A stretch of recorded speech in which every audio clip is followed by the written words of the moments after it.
Hello, everyone. This is Kate Sanka speaking. I am the executive director here at Teach Access. I am going to just share a couple slides to get us started before I introduce our wonderful next speaker. I'm so excited to have Elaine here. So welcome to the Teach Access Student Academy. This is day 2. Thank you. If you've been with us yesterday, joined for our amazing panel this morning, or if you're just joining for the first time, we're so glad you're here. And for all of you watching this recording later, thank you for spending your time with this content. So just to help you orient to this Zoom space, we are committed to making this event accessible. Things that are available to you, you can turn on the captions using the CC button in your Zoom toolbar, which is along the bottom of your screen. We also have American Sign Language or ASL interpreters available for all the sessions. You should be able to see them as they are spotlighted. And if there's anything else we can do to help you during the session, please send us a message in the chat. It will go to the host and panelists, and we will be able to answer any questions you have there. How to engage during this session. So participate in the chat when available. Not all sessions have chosen to do that. And we have turned off the chat for most to help with keeping focused on the content. Sometimes with so many people, the chat can get busy. So we have that turned off. But we encourage you to ask your questions, share your thoughts using the Q&A feature. And there is a button also along the bottom of your screen that says Q&A. You can drop a question in there at any point. We encourage you to take notes or don't take notes. Whatever way you best engage with content, we welcome that. Because quiet listening counts too. So if you're someone who likes to get a lot of information and think on it and then do something with it later, you are welcome here. We also encourage you to step away if you need to during the session, stretch, or take any breaks that you need to feel comfortable. We want to thank our project team. There are a few people who have been contributing to all of these sessions. Deanna Ferrante, Ian Obara, Jennifer Potter, Lexi Guo, Sherry Jong, Ruth Mercado Cruz, and Selena Randall. We thank all of them, along with Rolando Mendez, who you've seen, our Director of Education, helping bring this forward. We also couldn't provide this great program to you without the support of our sponsors. So we want to extend a thank you to Microsoft, to ADP, to Google, to Meta, to Salesforce, and to Skyscanner. They help make it possible for us to provide this great program to you at no cost. And so with that, let me stop sharing my screen. Okay. And get up my other notes here. I have many notes today also. One moment. There we go. Okay, so I'm absolutely thrilled to have Elaine K.A. here today with us. I have long admired the work that Elaine does, and I'm really excited that she'll be here to share her insights. Elaine is a senior program manager at Amazon, and I'll read a little bit of her bio for you. So Elaine leads Amazon's first AI human representation architecture, which is a cross-functional framework for evaluating synthetic humans, avatars, and AI-generated imagery for representation, fidelity, cultural authenticity, and bias risk. That's a lot of stuff. And I know she'll do a great job of breaking that down for all of you today. And before working in generative AI, or before generative AI became enterprise infrastructure, Elaine focused on a foundational question with growing business relevance. What happens to trust, brand legitimacy, and downstream risk when AI systems make decisions about who gets seen and how? Elaine's North Star is building AI systems that scale responsibly by expanding cultural narratives, while reducing bias and harm. She speaks Spanish fluently, brings a global perspective shaped by growing up as a military brat, and lives in Brooklyn with her husband and daughter. Hopefully, not snowed in too much today. But Elaine, with that, I would love to turn it over to you and thank you so much. Wonderful. Thank you, Kate. Thank you, Rolando. Thank you to the team and ASL interpreters. I'm going to share my screen and let's hope this works. And then we can get started. So my presentation, hello everyone, is I know Kate read my bio and it was like, whoa, this is very dense. I'm going to break it down and really my goal here is to encourage you to get involved. AI is ambiguous and ubiquitous, and it really has a lot of opportunity in many different aspects, accessibility, but also in representation. So that's what I want to dive into. This talk is titled Who Belongs in an AI World? And it will be about representation, opportunity, and your role in shaping AI's future. I will leave about 5 minutes or so at the end for Q&A. So please, any questions are welcomed, and we'll get started. So who am I? My name is Elaine K.A. I've been at Amazon for more than 3 years, and I work at the intersection between creative inclusion and AI. My pronouns are she, her. You're welcome to connect with me on LinkedIn. You just search Elaine K.A. Who am I? I'm a mom, I'm a wife, I'm a daughter, I'm Panamanian and American. As Kate mentioned, I grew up as a military brat, and I'm a proud New Yorker living in South Brooklyn. So let's talk about this concept of belonging. How can you tell who belongs? And one way is through representation, the pictures of people you see all around you. So this concept of belonging, and that term has really spiked in around 2020 to 2023, is the feeling of security, support, and acceptance. It's the feeling that you can be your most authentic self. We saw the rise of this concept of belonging in the workplace. So welcoming people of different backgrounds, including people with disabilities, into the workplace and ensuring everybody belongs. And the purpose of that is not only it's the right thing to do, but also when you can be your most authentic self, there's data that shows you perform better, there's better retention, you stay at the company longer, etc. And belonging in terms of media, and media being TV, social media, movies, entertainment, we unconsciously form a belief on who belongs when we see certain individuals and communities represented on the big screen. So if you think of your favorite TV shows or your favorite movies, think about the cast or the talent that's in those forms of entertainment. What race are they? What gender are they? Do they have a disability? And so on. We are surrounded every day, every moment, every week with images, billboard images, your social media feeds, etc. So my work at Amazon is largely making sure we do right by our customers, that our customers see themselves reflected in the material we produce. So on the right are some images from a photo shoot that we did. So I'll describe the images briefly. The top one is a man with a missing limb, and he's holding a Kindle. To the right is a mother and a child, and the child has her forearm crutches leaned against the desk, and she's talking to, I believe, an Echo device. Yep, so an Alexa device. Below that, I guess continuing clockwise, is a woman who is neurodivergent, which is sometimes hard to capture with a non-apparent disability, but we have little nods like there's, I think an untypical book, and other photos show kind of a neurospicy mug, so on.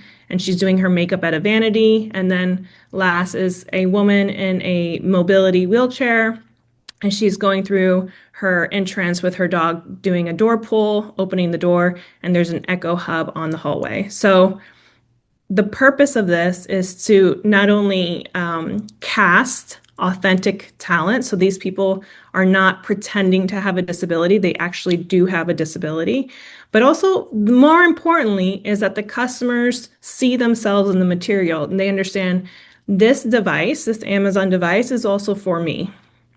And I can make that connection because I see myself or people in my community portrayed in those images. So let's look at beyond Amazon, right? 'Cause Amazon's big, but it's not the whole world. Representation, big hits. Black Panther, that was huge for the Black community. And blockbuster, huge Marvel movie focused and centering the Black community.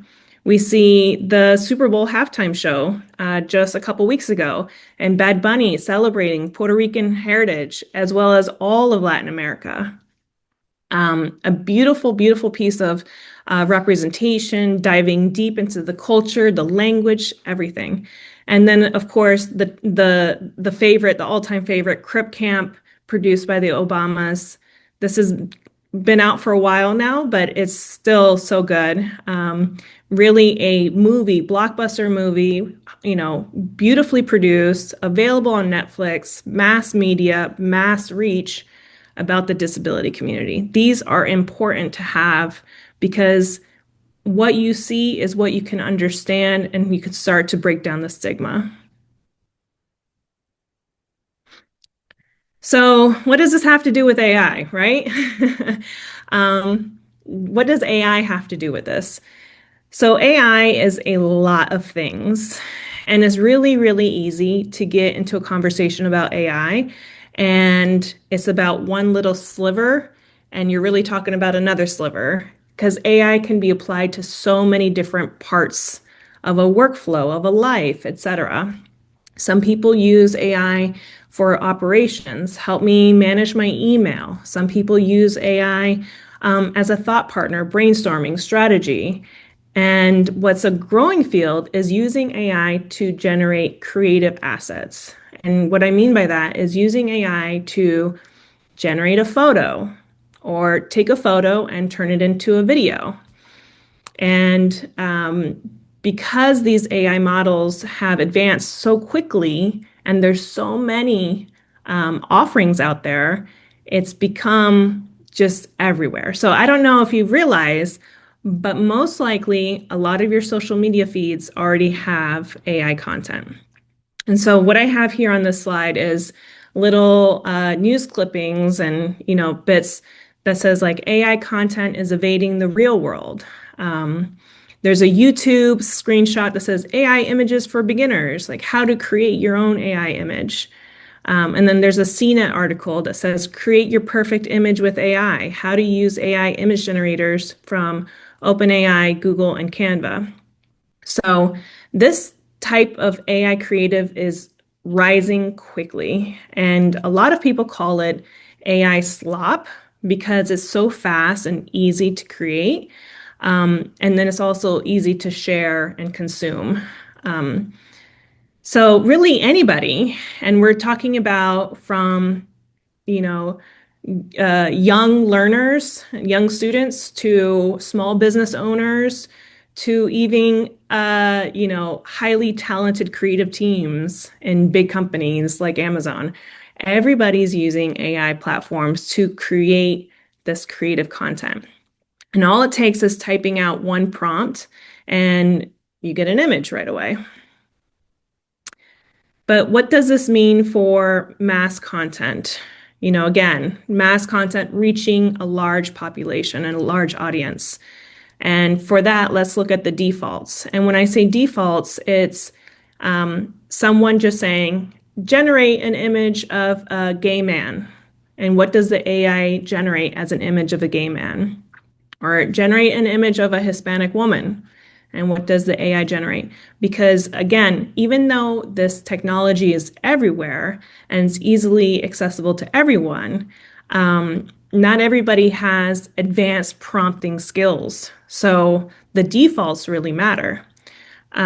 So when millions of people use the same AI tools with similar prompts, like generate a Jewish man, we get a flood of this default, what AI thinks humans look like. And so here at the bottom, I have a row of images, and these are all default images, starting with a gay man, and he just has a rainbow flag over his eye. In other words, AI cannot portray someone from the LGBTQ community without a rainbow flag.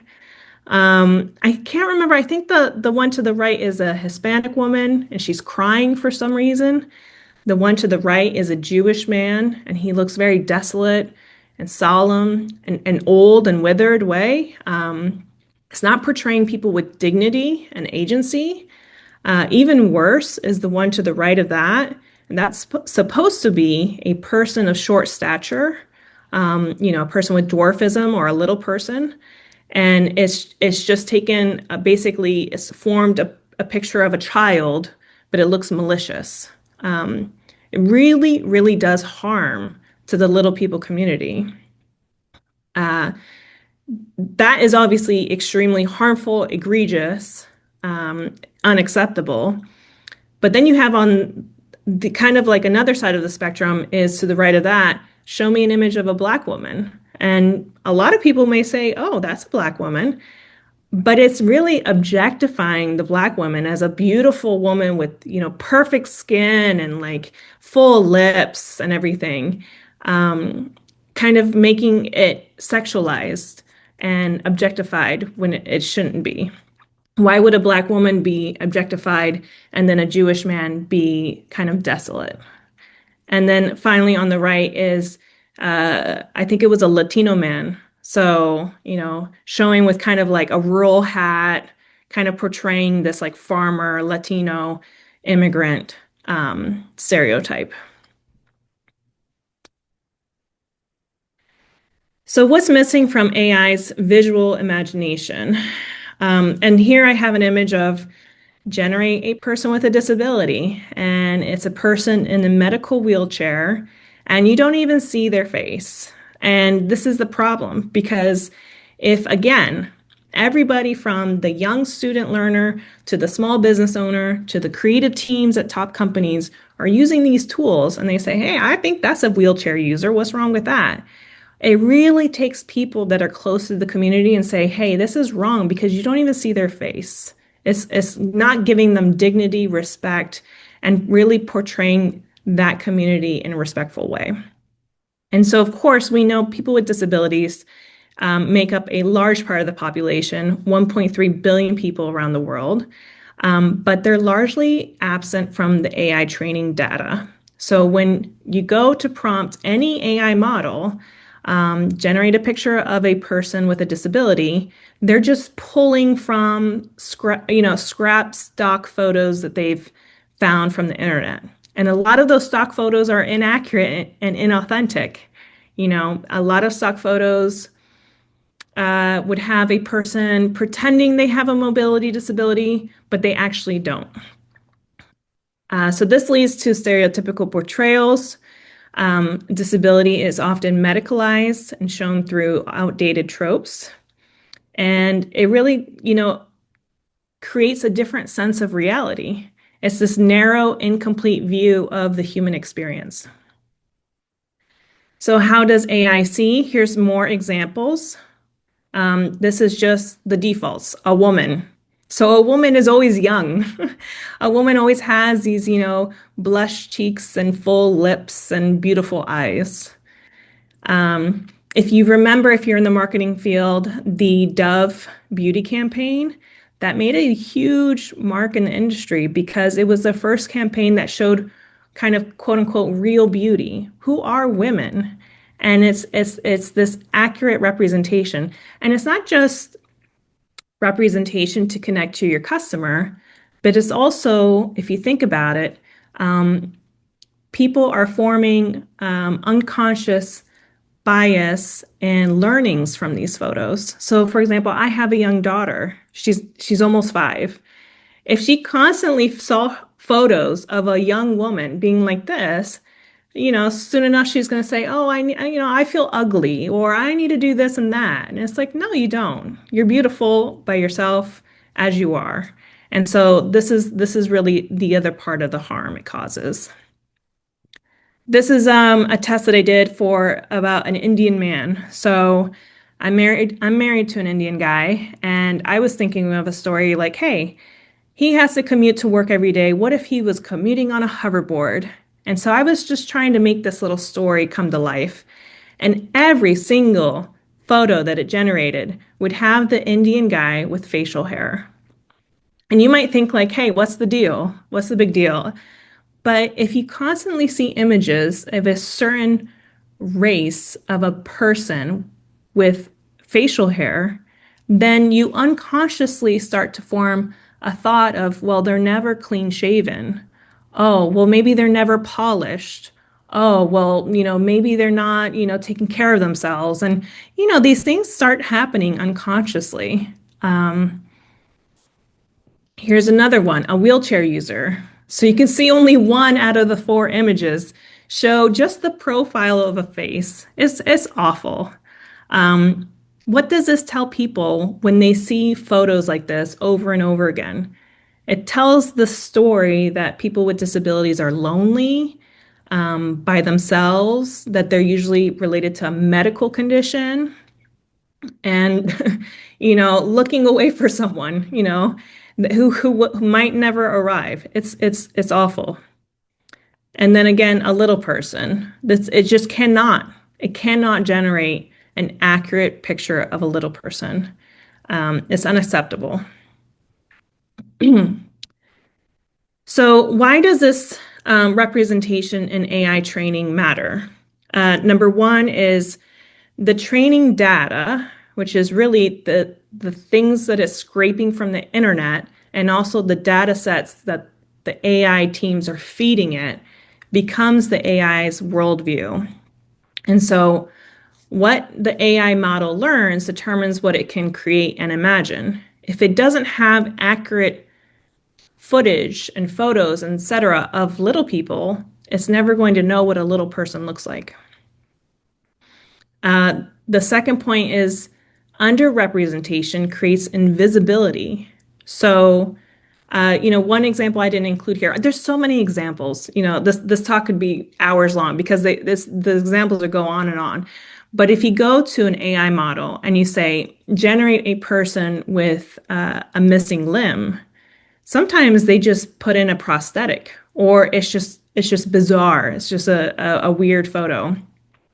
What happens is that it makes that community, people with missing limbs, be invisible, basically. Those groups become harder to generate, and it reinforces erasure. So as a disability community, we've been fighting for a seat at the table, for representation. And now with AI and it's creating all of these assets, we are at the risk of being erased. The third point is stereotypes get amplified at scale. So especially with like the Indian man. So then people think of, I have family in rural Nebraska. They may not have met many Indian people. They might start to form an opinion of, well, Indian guys are always with facial hair. They're never, polished and clean kept, and maybe they're even dangerous. It gets really bad quickly. Stereotypes get amplified at scale. And these bias patterns repeat millions of times across the content, across each exposure. And then ultimately, number 4, these images shape the culture. So as much as we've been making headways with the slide I showed before with Black Panther, Crip Camp, the Super Bowl, is like these moments where you feel seen. As AI rises with this content, it's going to shape our culture. So these AI-generated visuals will be used in marketing, education, media, and design. So the stakes is who gets to be quote unquote normal in the AI generated future. But it's not all doom and gloom. I'm a person whose the glass is always half full, naive, optimistic, and I truly believe that now is the time to get in. And here's where you get in, where you can play a role. And there's so many opportunities. Please do not close the door on yourself on thinking I have to be technical or I have to know this and that. There's so many ways to get involved and like shape the future and be a part of this and have a seat at the table. So one is helping create better training data. There was a startup, I have this clip over here to the right. A startup organization took it upon themselves to build their own kind of micro AI generator trained exclusively on their own stock photos. So they went and shot the stock photos, or they collected it over time, and they approved it. They said, we like it, it's authentic, we're good with it. And then they decided to train the AI model on it. So then when customers use that AI model, generate a Black woman, it's not objectified. It's really portraying Black women in a respectful way. So it's really a balance between maintaining this authenticity and training the models. Number two, prompt engineering. So this gets a little bit more technical, but again, the time is now, and really everybody's new to this. That's the beauty of this space, is that there's very few people that are experts. There's still time to get in. So the problem, we already know the problem, the biased and inadequate defaults, and the burden falls on the creators to generate better. So if I'm there generating, again, let's take a concrete example, generate an image of a wheelchair user, and the first picture it spits out, the default is you can't see their face. I might then go and do a second prompt and say, okay, now, change the photo so it's a front facing view of the person. And so you start building these different prompts and tailoring the picture to how you want it. However, not everybody understands how to do these prompts. There is a gap. There's a critical lack of guidance on what constitutes as good, better, or best. If you think about it, the people who are, again, whoever could be generating images, from the young student to the small business owner to creative teams, they may not know what is a respectful portrayal of someone. They're doing the best that they can. But here's an opportunity to kind of educate and take it upon ourselves to say, hey, we are members of the disability community. If you are generating images, here's a prompt guide, or here's how to make it, better through different prompting skills. So the opportunity again is skilled prompt engineers who understand disability representation and becoming educators, consultants, advocates, and shaping how millions learn to create inclusive AI content. There's not a lot out there, and it definitely can be used. Okay, opportunity number 3. This is where we get into kind of accessibility. So building accessible tools. So again, AI is a huge umbrella, and you can take it in different ways. In terms of accessibility, we start to look at like multimodal. So using AI with voice versus text. Now you can even upload images and don't even use text as much. As I mentioned, prompt libraries, we can make it an accessible prompt library. You can use AI as both a describer and a generator. So you can load an image in there, describe this image. It will visually evaluate the image and describe it. There's so many ways to play around with it. You can then take that description, flip it into a prompt, see what it spits out. It's playtime right now, really. And that's how you learn, is just keep playing with it. And then lastly is co-designing with disabled users. So there are many AI apps being built. There's this growing field of vibe coding. You don't even need to have a coding experience and background to create an app or a website or a technology service. So the door has opened, things have become unlocked. You can dive in and do it yourself and co-design or design it primarily yourself and have these tools. Again, my point here is AI is here. Some people are scared by it. My perspective is the genie is out of the bottle. And so how can we take advantage of it and make sure we're at a seat at the table versus getting erased? So, as I said, I'm kind of repeating myself, but just to make sure we bring this home, this is a growing field. AI is expanding rapidly and is creating a lot of career opportunities. It is also eliminating a lot of career opportunities, just to be realistic and transparent. This is the time to get diverse perspectives and also people who know how to bridge. So I am an accessibility expert, a creative and brand marketing professional, but now I'm also into AI. So this is a bridge. And then also multiple pathways. There's consulting, there's advocacy, there's content creation, product development. There's so many opportunities. So essentially, your lived experience is the competitive edge that companies need. And being early to this space positions you as an expert. As long as you have the grit and determination to study and explore and play and experiment, you can really get up to speed quickly. So again, areas that need your perspective: multimodal AI, AI training, AI research. And I know we have, let's see, no, we have a couple minutes. I want to make sure I'm doing some new material here. And again, why you are needed in this fast-growing AI space. So in terms of authentic representation, you understand what genuine inclusion looks like, not performative gestures. So for example, if you are a member of the LGBTQ plus community, you would say, hey, that's not an authentic portrayal of members of our community. We don't always have a rainbow flag as attire or colored hair or what have you. But the technical folks don't know that.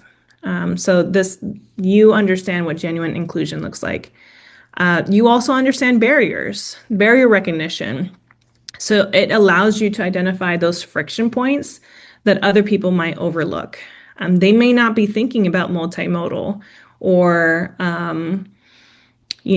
thinking that it would work in this way for everybody. And your voice, your perspective in saying, hey, have we thought about this other solution would be really valuable. Imaginative solutions is the same in community connections. Your involvement in the community, in the Teach Access community, it's a real unique position to provide feedback and voice your opinion on things. I know I work at Amazon, but we take our customer feedback very seriously. And so when a customer says, hey, this didn't work for me, or I didn't like how you did XYZ, we take it very seriously. And so please, if you have an opinion or a perspective on something, feel empowered to voice what you think. That is how companies, AI tools, et cetera, will learn how to be better and create technology that works for you. So essentially, AI will be built with or without you, and it's better if it's with you.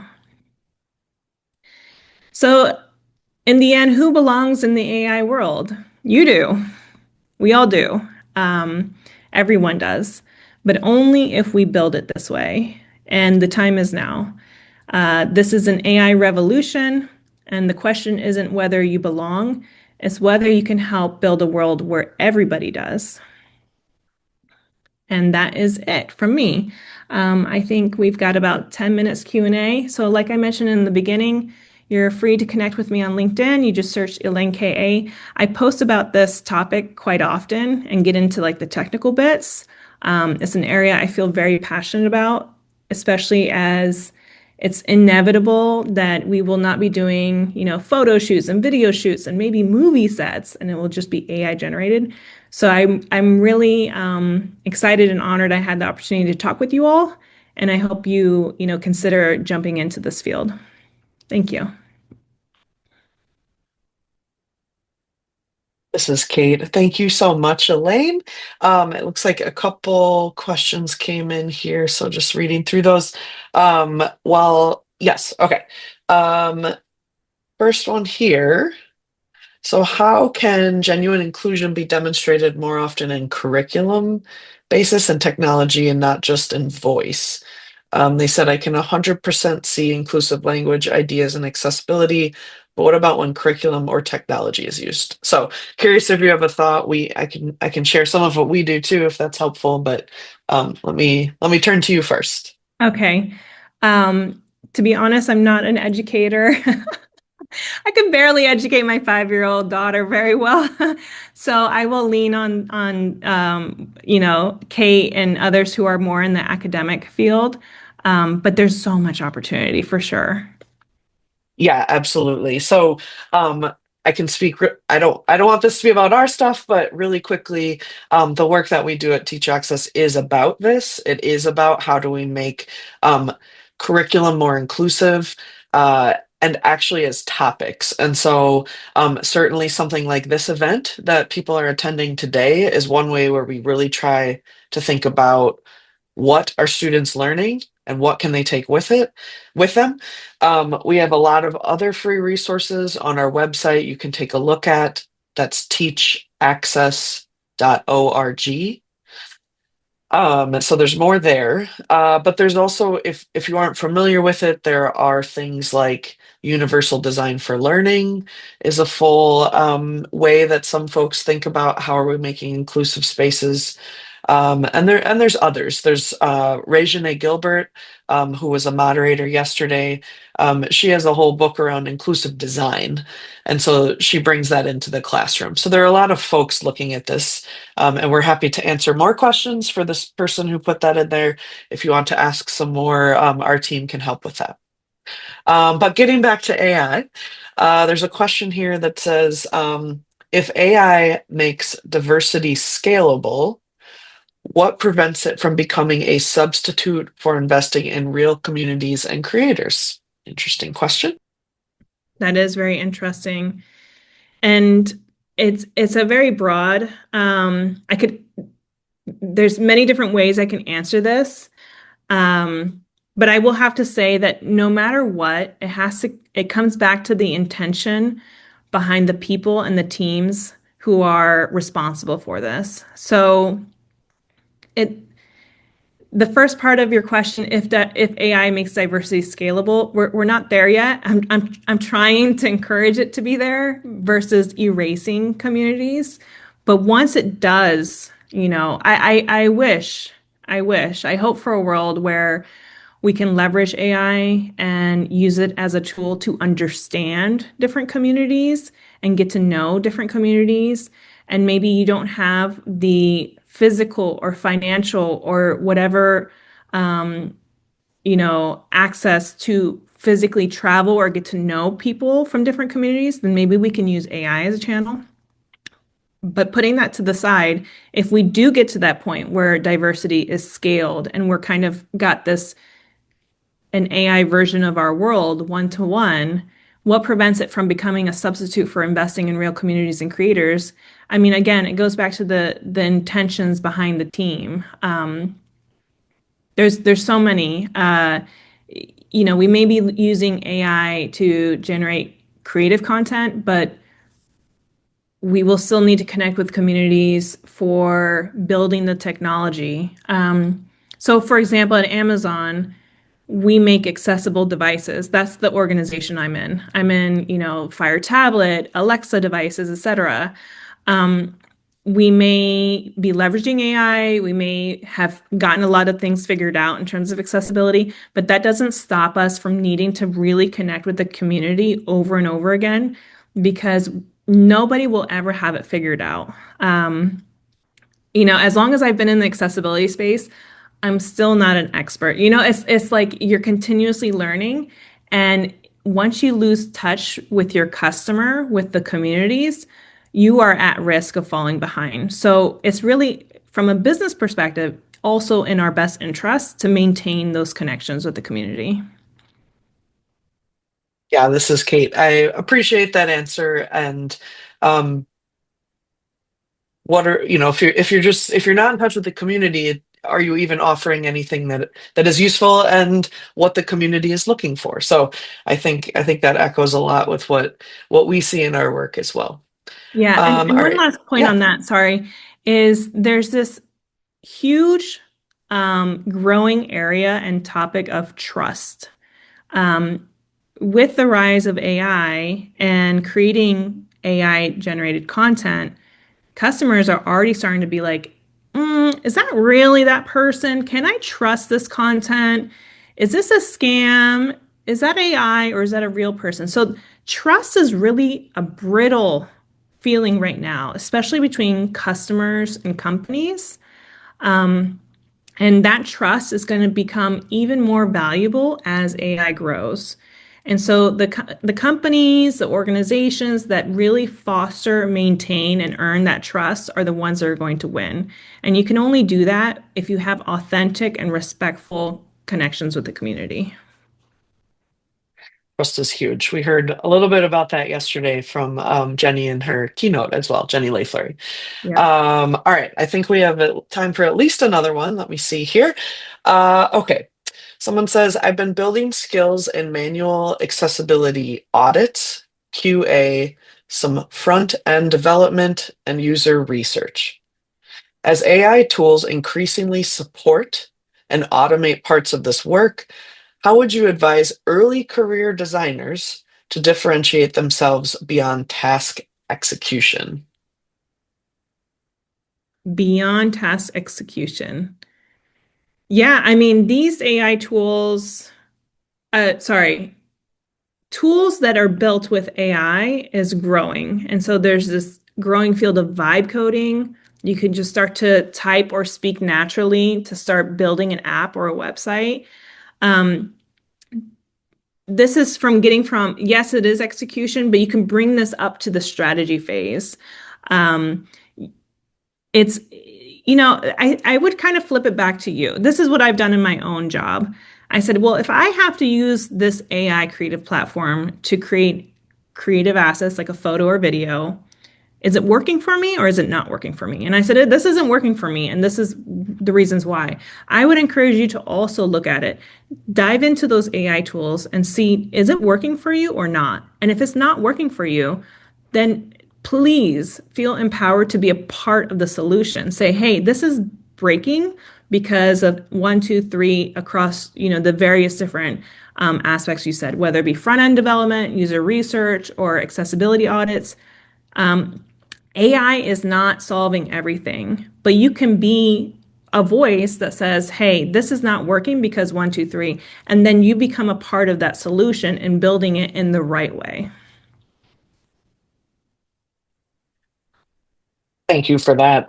There are more questions in here, but we're at time. This has been happening with every session. So um, thank you to those of you who did put questions in here and we can't get to them. Um, Elaine, thank you for joining us today. If anyone of you out there is on LinkedIn, Elaine is often posting about the work she's doing around this exact topic. So I would encourage you to follow her and be able to understand more about where this goes. So Elaine, thank you so much for joining us today. It was so great to see you as always, and glad to have your perspectives here. Um, Likewise.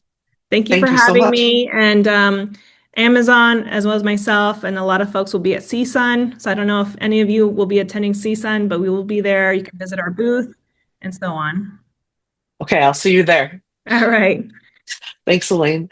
Thank you. Um, all right, so we're going to take a shorter break than normal. This will be about 10 minutes, but very excited for the next one. Please stick around. We have some students from Cornell coming to join us and talk about a very cool project they are working on. And so we'll see you in about 10 minutes back here. Thanks, everyone.